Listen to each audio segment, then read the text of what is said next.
주 4일째, 꿈이 현실이 될까? 이재명 정부의 야심찬 도전, 프롤로그 직장인의 로망. 주 4일째, 월요일 아침, 출근길 지하철에서 이런 생각 해보셨나요? 일주일에 하루만 더 쉴 수 있다면. 2025년 6월 이재명 대통령이 당선되면서 이 꿈 같은 이야기가 현실이 될 수도 있다는 기대감이 커지고 있어요. 이 대통령은 대선 당시 2030년까지 평균 노동시간을 OECD 평균 이하로 줄이고 장기적으로 주 4일제로 나아가겠다고 공약했거든요. 하지만 정말 가능할까?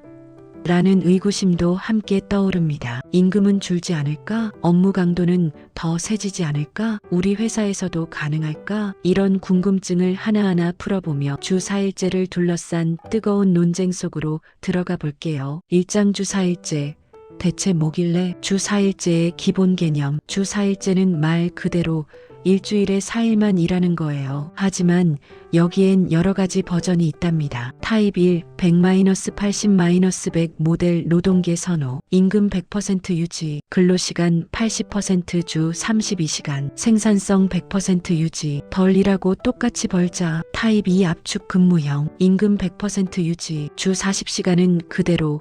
하루 10시간씩 4일 근무, 몰아서 일하고 푹 쉬자. 타입 3주 4.5일제 과도기적 모델, 월목 8시간, 금요일 4시간, 주 36시간 근무, 서서히 적응해보자. 이재명 대통령은 주 4.5일제를 거쳐 장기적으로 주 4일제로 가겠다는 단계적 접근법을 제시했어요. 마치 한때 토요일 오전만 일하던 시대주 5.5일제를 거쳐 지금의 주 5일제가 정착된 것처럼요. 왜 지금 주 4일제인가? 전 세계가 일 많이 하기로 유명한 우리나라. 얼마나 많이 일하냐고요? 숫자로 보면 충격적이에요. 2023년 기준으로 한국인의 연평균 노동시간은 1872시간, OECD 평균 1742시간보다 무려 130시간이나 더 길어요. 이건 일주일로 따지면 거의 3주 반을 더 일하는 셈이죠. 더 놀라운 건 이렇게 오래 일해도 생산성은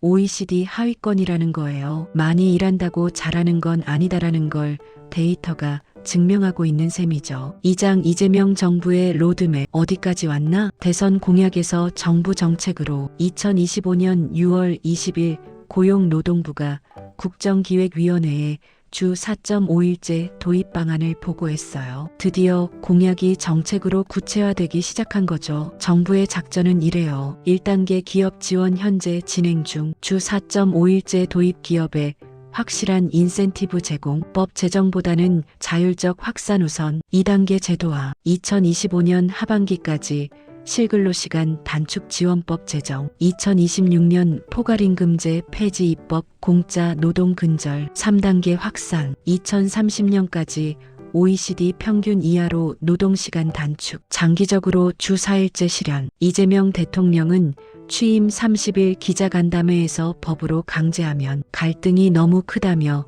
사회적 대화를 통한 점진적 추진을 강조했어요. 급하게 밀어붙이기보다는 공감대를 형성하겠다는 전략이죠. 경기도의 선제 실험. 경기도는 2025년 6월부터 임금 삭감 없는 4.5일제 시범사업을 시작했어요. 중소기업 68곳이 참여해 3년간 실험을 벌이고 있죠. 이 프로그램의 핵심은 정부 지원이에요. 주 5시간 단축하면 노동자 1인당 월 26만원, 4시간 단축하면 월 21만원을 지원해요. 임금 걱정 말고 일단 해보세요. 라는 메시지죠. 참여 기업 중 IT 업체 20온스의 김원범 대표는 직원들이 더 몰입해서 일하게 됐다고 말해요. 하지만 모든 게 장밋빛은 아니에요. LED 조명 제조업체 레드원 코리아는 비수기엔 괜찮지만 공사가 잡히면 연장 근로가 불가피하다는 고민을 털어놨죠. 3장 찬성 vs 반대, 뜨거운 논쟁의 현장. 노동계 당장 실시하자. 노동계의 주장은 명확해요. 건강권 보장 과로로 인한 산재와 질병이 심각해요. 주 4일제는 노동자의 건강을 지키는 최소한의 안전장치라는 거죠. 일자리 창출 노동시간이 줄면 추가 채용이 필요해지잖아요. 청년 실업 해결의 돌파구가 될 수 있다고 봐요. 삶의 질 향상, 육아, 취미, 자기개발. 하고 싶은 거 많은데 시간이 없잖아요. 주 4일제로 진짜 삶을 살 수 있다는 거예요. 법제와 필요성 자율에 맡기면 대기업과 공공기관만 혜택을 보고 중소기업 노동자는 소외될 거라며 근로기준법 개정을 요구해요. 경영계 현실을 보자. 경영계는 신중론을 펴고 있어요. 인건비 부담 노동시간 줄이고 임금 유지하면서 추가 채용까지 중소기업에겐 너무 큰 부담이래요. 생산성 문제. 한국의 노동 생산성이 OECD 최하위권인데 일하는 시간부터 줄이면 경쟁력이 더 떨어진다는 우려죠. 업종별 차이. 제조업, 서비스업처럼 사람이 많이 필요한 업종은 교대 인력 없이는 불가능하대요. 노사 자율 선택권. 우리 회사 사정은 우리가 제일 잘 안다. 정부가 일괄적으로 정하지 말고 노사가 협의해서 정하게 해달라는 입장이에요. 직장인들의 속마음. 사람인이 직장인 3,576명을 조사했더니 86.7%가 주 4일제에 긍정적이래요. 놀라운 건 그중 60.6%는 임금이 좀 줄어도 주 4일 근무를 선택하겠다고 답했다는 거예요. 하지만 동시에 걱정도 많아요. 가장 큰 우려는 급여 및 복지 축소 50%, 그 다음이 소득 감소 부담이 19.4%이에요. 쉬고 싶긴 한데 돈이 줄면 안 되는데 라는 딜레마죠. 사장. 해외 사례로 보는 주 4일제의 현실. 영국 일 덜 했는데 돈 더 벌었다. 영국 주 4일제 재단이 2024년 11월부터 2025년 4월까지 6개월간 실시한 실험에서 17개 기업 전부가 실험 종료 후에도 주 4일제를 유지하기로 결정했어요. 더 놀라운 결과는 이거예요. 참여 기업들의 매출이 평균 1.4% 증가했고 이직률은 39% 감소했대요. 쉬는 날 늘었는데 오히려 실적이 좋아졌다는 역설적인 결과죠. 보스턴대 연구팀이 미국, 캐나다, 영국 등 6개국 141개 기관을 대상으로 한 연구에서도 번아웃 감소, 신체 건강 향상 등의 효과가 확인됐어요. 참여 기업의 90%가 주 4일제를 계속 시행하겠다고 했죠. 아이슬란드 공공부문의 성공. 아이슬란드는 2019년 공공부문 근로자 2,500명을 대상으로 대규모 실험을 했어요. 주 40시간을 3,536시간으로 줄였는데 임금은 그대로. 결과는 생산성 유지는 물론 직원들의 번아웃이 확 줄었고 일과 삶의 균형이 개선됐대요. 이 성공을 바탕으로 아이슬란드 전역으로 확산됐죠. 스페인 정부가 앞장선 실험. 스페인은 정부가 직접 나섰어요. 200개 기업을 선정해 3년간 주 4일제 실험을 하는데 손실액의 1년차 100%, 2년차 50%, 3년차 33%를 정부가 보전해준다고 했어요. 약 676억 원의 예산을 투입한 대규모 프로젝트죠. 발렌시아에서는 재미있는 부가 효과도 나타났어요. 출퇴근 차량이 줄면서 탄소 배출량이 감소하고 소음도 줄었대요. 환경 보호에도 기여한 거죠. 일본 마이크로소프트 생산성 40% 증가. 일본 마이크로소프트는 2019년 주 4일제 실험에서 놀라운 결과를 냈어요. 1인당 생산성이 무려 40% 증가한 거예요. 회의 시간을 30분 이내로 줄이고 불필요한 업무를 과감히 정리한 결과죠. 20% 적게 일하면서 어떻게 같은 결과를 얻어낼까? 라는 고민이 오히려 혁신을 불러온 셈이에요. 실패 사례도 있어요. 미국 유타주 정부는 주 4일제를 시도했다가 중단했어요. 하루 10시간씩 압축 근무하는 방식이었는데 너무 피곤해서 오히려 생산성이 떨어졌대요. 게다가 금요일에 공공서비스가 중단되니 주민들이 불편해했죠. 교훈은 명확해요. 무조건 하루 줄이는 게 중요한 게 아니라 어떻게 하느냐가 중요하다. 5장 국내 기업들의 도전. 휴넷 100-80-100 모델의 성공. 교육기업 휴넷은 2022년부터 진짜 주 4일제를 하고 있어요. 임금 100% 유지, 근로시간 80% 단축, 생산성 100% 유지. 결과는 이직률이 확 줄었고 업무 몰입도가 높아졌대요. 불필요한 회의를 줄이고 자동화를 도입하면서 효율이 올라간 거죠. 초봉도 20% 인상했는데 오히려 수익이 좋아졌다니 가능하다는 걸 증명한 셈이에요. 코아드 제조업도 가능하다. 자동문 제조업체 코아드는 제조업은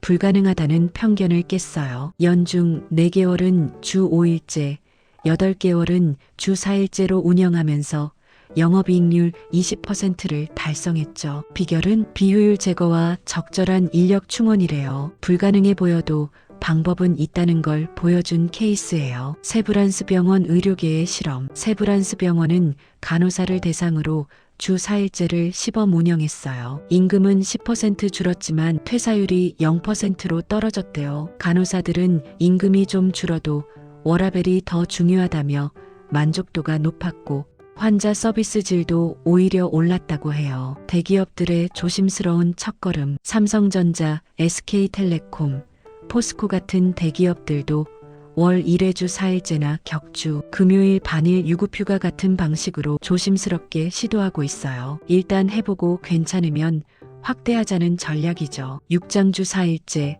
성공하려면 업무 혁신이 먼저다. 해외 성공 사례들의 공통점은 뭘까요? 단순히 근무일만 줄인 게 아니라 일하는 방식 자체를 바꿨다는 거예요. 불필요한 회의 과감히 줄이기, 30분 이내로 제한, 업무 자동화 도구 적극 활용, 성과 중심 평가 체계로 전환, 오래 앉아있는 게 미덕이라는 문화 탈피, 업종별 맞춤 전략 필요. IT 기업과 제조업, 서비스업이 다 똑같을 순 없죠. 사무직 IT 원격 근무와 결합하면 더 효과적. 제조업 교대제 재설계와 자동화 투자 필수. 서비스업 교대 인력 충원 지원 필요. 24시간 운영 부분 도입이나 탄력적 운영 검토. 정부의 역할. 경기도처럼 임금 보전 지원금을 주면서 중소기업의 부담을 덜어주는 게 핵심이에요. 특히 영세 자영업자와 중소기업은 정부 지원 없이는 현실적으로 어렵거든요. 또 포괄임금제 같은 공짜 노동을 가능하게 하는 제도부터 손봐야 해요. 아무리 근로시간을 법으로 정해도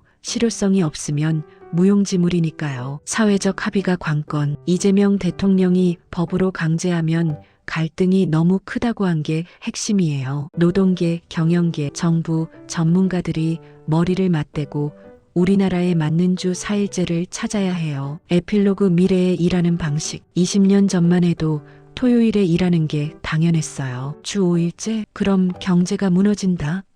는 목소리가 많았죠. 하지만 지금은 주 5일제가 너무나 자연스러워요. 주 4일제도 마찬가지일 거예요. 처음엔 어색하고 불가능해 보여도 결국엔 예전엔 어떻게 일주일 내내 일했지? 라고 말하는 날이 올 거예요. 고용노동부가 이미 구체적인 계획을 세우고 있고 경기도를 비롯한 지자체들이 선제적으로 실험을 시작했어요. 이제 시작일 뿐이지만 변화의 물결은 이미 시작됐죠. 중요한 건 무조건 반대나 무조건 찬성이 아니에요. 어떻게 하면 우리 사회에 맞게 잘 정착시킬까? 를 고민하는 거죠. 일주일에 하루 더 쉬는 세상, 가족과 더 많은 시간을 보내고 취미를 즐기고 자기 개발을 하는 세상. 그게 정말 꿈 같은 이야기일까요? 아니면 곧 다가올 우리의 일상일까요? 그 답은 우리가 함께 만들어가는 겁니다. 구독, 좋아요는 더 좋은 영상을 만드는데 도움이 됩니다. 시청해주셔서 감사합니다. 오늘도 건강하고 행복한 하루 되세요.